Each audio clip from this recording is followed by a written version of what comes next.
Unlock. Hello everybody, good day to you and welcome back. If this is your first time here, just welcome. I'm glad you're here. I know that I'm glad to be here. This is a 2014 Nissan Versa. Oh, that does not sound good. 2014 Nissan Versa, 91,541 miles on the clock. It's got a check engine light turned on, and the customer states it does not go. And I think that noise has something to do with it. Let us pop in the hood and see what's going on down there. I'm not sure how this video is going to play out because this sounds like it might be kind of bad. I do believe that that noise down there is the trans pump. Sounded like the pump. Let's go try to drive this and see if it goes or not. We're going to see what this thing does. Yeah, it just fell out of gear. Let's go over here.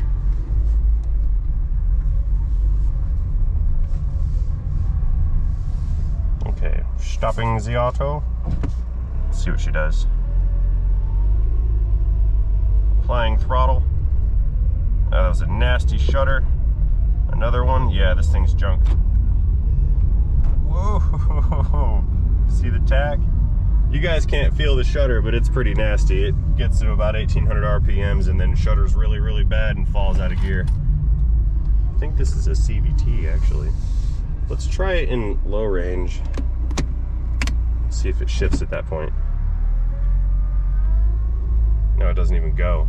It's like in fourth gear or something. Yeah.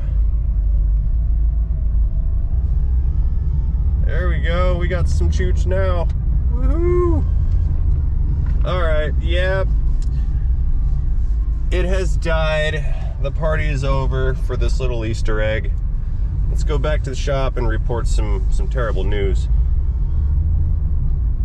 But in the interest of gathering information, before we finalize any recommendations, let's see what those trouble codes say. Wow. Can you guys hear this? I hope it makes it back. I'm gonna have to get out and push.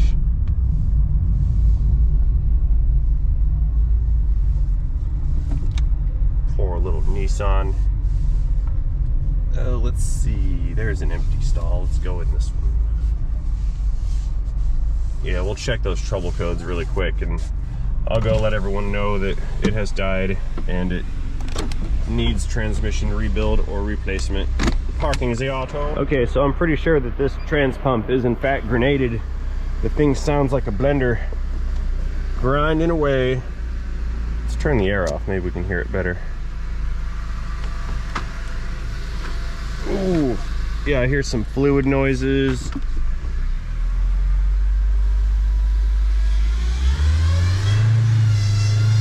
Yeah, that's metal.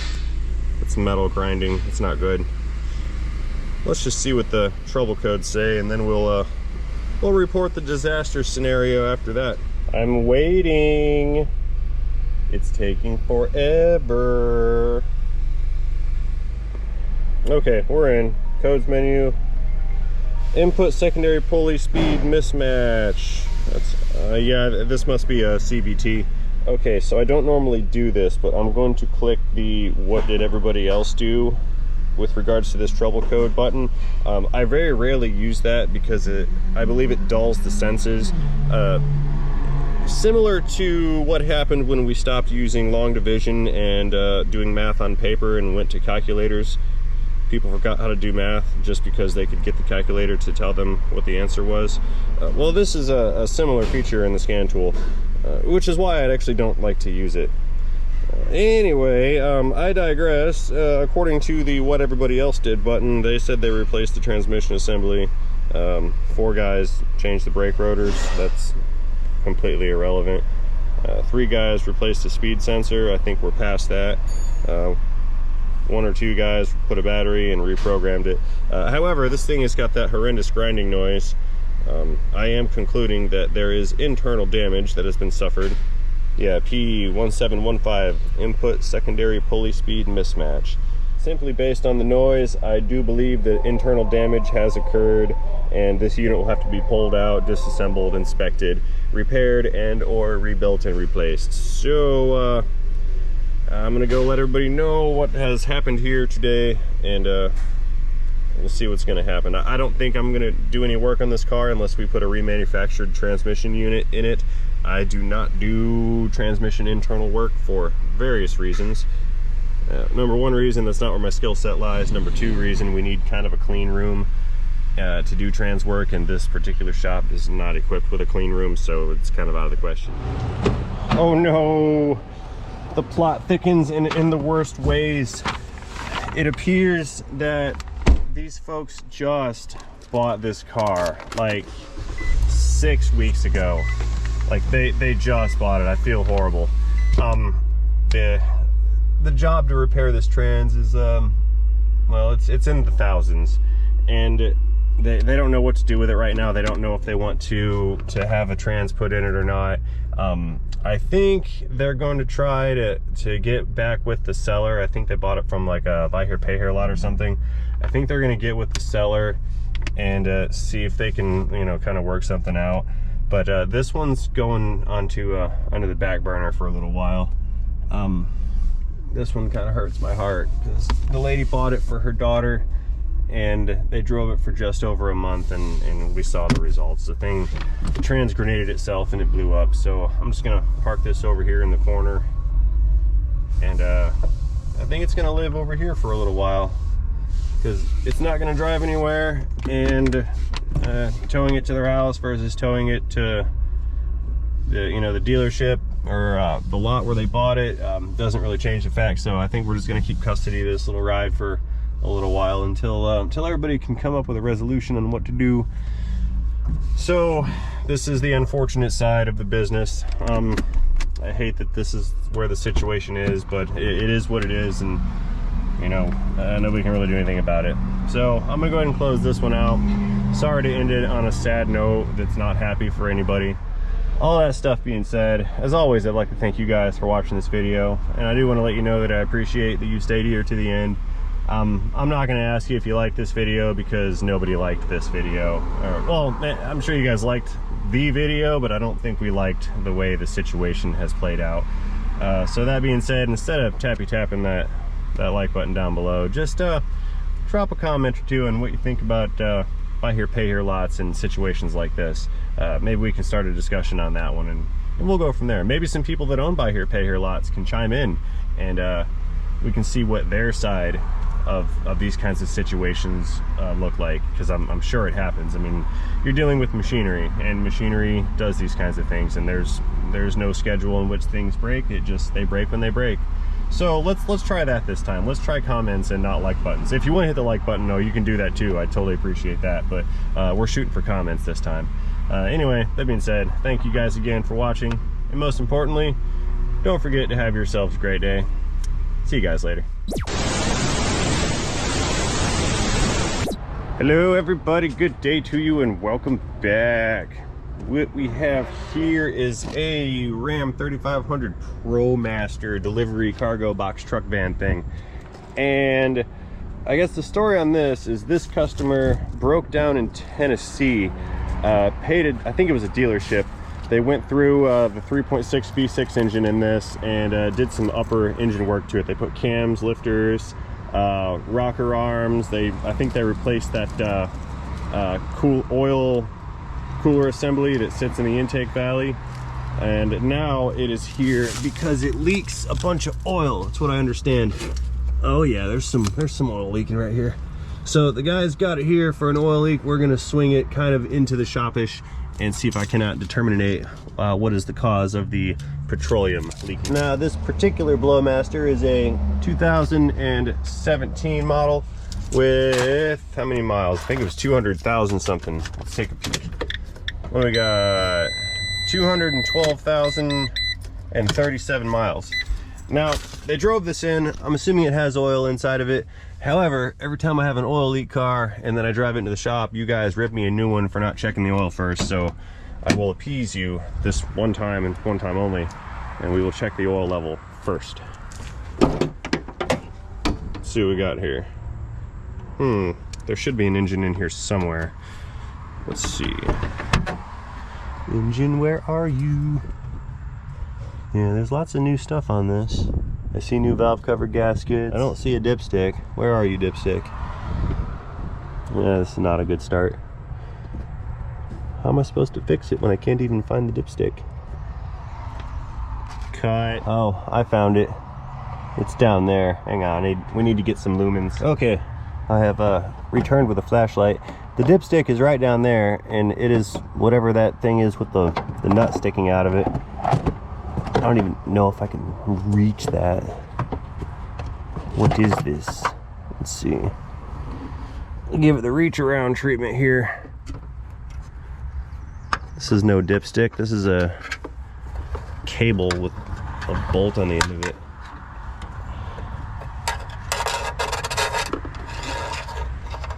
And yes, there is oil on that dipstick. Okay, that's good enough for me. Now I can drive it into the shop without any in the comments. There, we'll just put the bolt back down in the hole where it goes.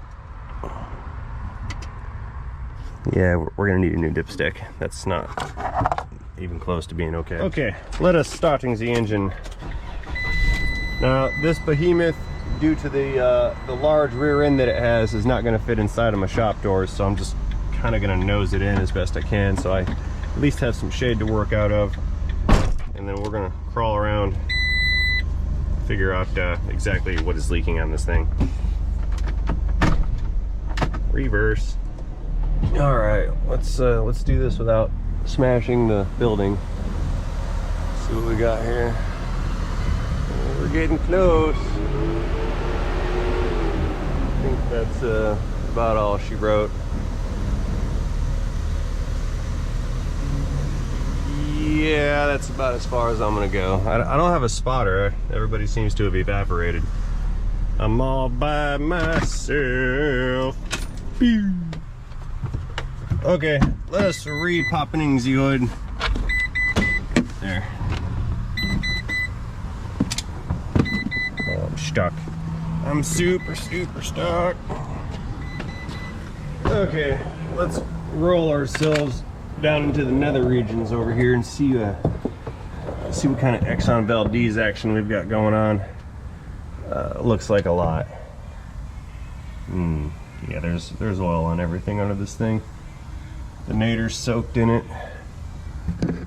Look at that missing bolt or nut. This is all leaking. That's leaking. There's some oil leaking right there. All right. Ooh. Let's see what we got up here. I can't see, but it doesn't mean you guys don't get to see. Here.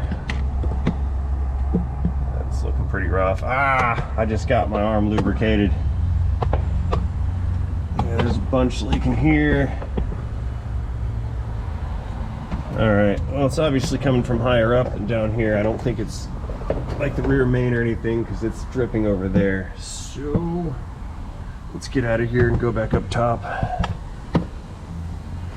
Ooh.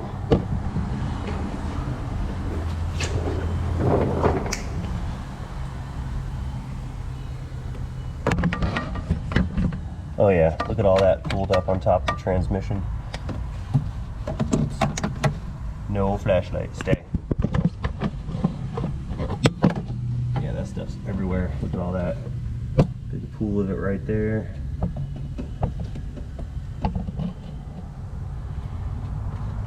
More wiring harness that did not get reattached.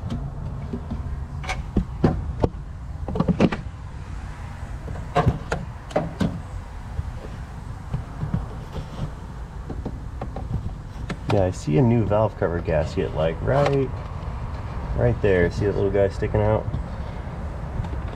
What I also see, and I don't know if you guys can see, but down there in the valley, I see a bunch of oil pooled up. I speculate that they changed that cooler assembly in there. I hope they changed it. If they didn't, that is what is leaking. So we're gonna have to pull this intake manifold back off again and go back in there and replace that that oil cooler assembly that houses the filter. let's go let him know what we need to do. Okay, before I go and report what I believe is going on, like I said, I think it is the oil cooler slash filter housing assembly. That particular component is prone to fail on these 3.6 liters. It's got coolant running into it and oil flows through it as well, and that's, like I said, that's where it houses the oil filter. Those things are prone to leaking oil and or coolant at the O-rings where the unit bolts down to the top of the engine block. Now, the customer has invited me to review their repair order from the previous shop, and I'm not seeing where they have replaced that unit. It looks like they did intake manifold gaskets, which would have been done while the thing was removed. They put a filter on there, they put engine oil in it. They installed exhaust cams, lifters, valve covers, rockers, WP mounting, I don't know what that stuff means, intake camshafts, more rockers, lower intake manifold gaskets again. I don't know why that's on there twice, maybe it's something else. They put a timing chain in it. They tried to replace the engine, the guy declined that, okay. Timing covers, some spark plugs, oil filter. All right, so I don't see anywhere on this where that particular unit was changed. I've seen this before. Unfortunately, people tend to overlook that component, especially if they're not intimate with this particular engine, and they'll go through all of this huge pile of work and forget to replace that one single part, and the result is what we're looking at now is the oil leak is not fixed. I don't know why they ended up putting all this other stuff in there. I do also know that these 3.6s are prone for camshaft and lifter failures. Maybe that was the condition when this repair was last done. No, I'm not going to show you where it was done or who did it, because you guys will call them and get me in trouble, and that would not be cool. Anyway, that being said, I don't see where this component was replaced. Like I said, this was done out of state, so there's really not going to be much room for warranty unless the guy wants to drive back to Tennessee, which I would not recommend doing that, especially since oil is coming out of it.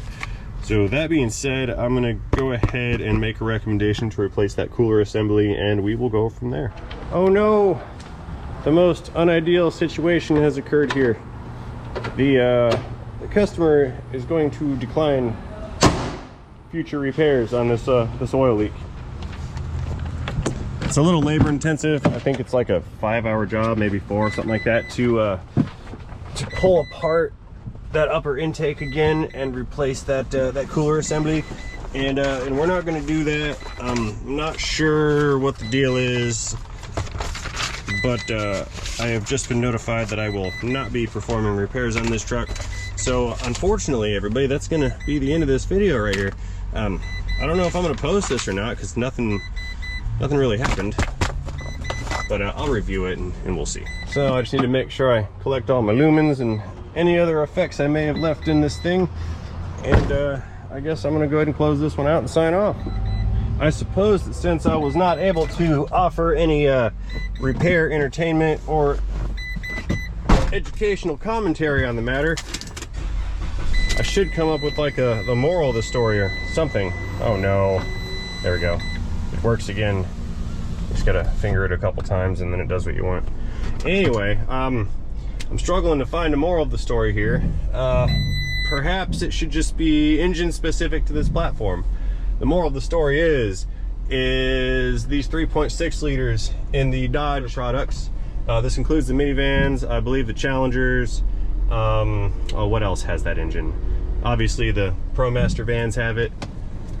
Anyway, if you got a 3.6 liter Chrysler engine and you have an oil leak problem, do not let the shop tell you that it's just the valve covers, because it's not the valve covers. It's always, like 97.2% of the time, going to be caused by that oil cooler assembly located in the intake valley. I believe that's what happened this time, is someone did not realize that these were failure prone and they sold something else, or this happened after the repair. I speculate, I don't know. But anytime you guys have the intake manifolds off this 3.6 liter, replace that cooler assembly. That thing leaks like a sieve all the time. It's super duper common. For example, if you call your local Dodge dealership, they're gonna have 10 of them in stock. That is how common they are. Anyway, that being said, again, I'm sorry guys, we didn't get to do the repair on this one. I was kind of looking forward to it, even though I hate this engine. But it is what it is, and I can't do anything about it. So I guess the only thing left for me to do is to thank you guys for watching this video. I hope I didn't disappoint you too much, and I hope you enjoyed whatever I was able to pull off here. I hope I didn't disappoint you too much, and I hope you enjoyed this diagnostic / inspection video of this particular Dodge. If you did enjoy this video, please let me know about that by tapping the like button down below. You guys know the rest of the drill. That's what YouTube uses to determine whether or not my content's any good or not. And I like to think it's good. And I know some of you guys think it's good too. So if you thought it was good this time, tap that button for me. If you didn't think it was good this time, help my algorithm out anyway and leave me a comment or two. And if you really think it was good, do both. Thank you guys for watching. Don't forget, have yourselves a great day. See you guys later. Powering down. Pew. Cut. Just having way too much fun talking to myself, holding the camera. Something's wrong with me. Goodbye, Dodge.